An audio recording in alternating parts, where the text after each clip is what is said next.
Hi everyone, welcome back to another video from Gameplay Classic. Today I'm gonna be guiding you through how to disconnect Gardenscapes from Google account. To disconnect your Gardenscapes game from Google account is super easy. First of all, open up the Gardenscapes application on your device and from the main game page, go ahead and tap on the gear button at the top right corner. Now from the settings menu, tap on Save Progress.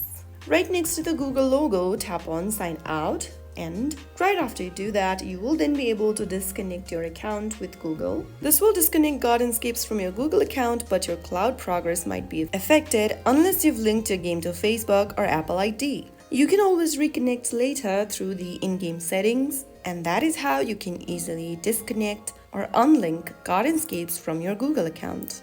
If you found the video helpful, don't forget to give us a thumbs up, share and subscribe to the channel for more Gardenscapes tutorials.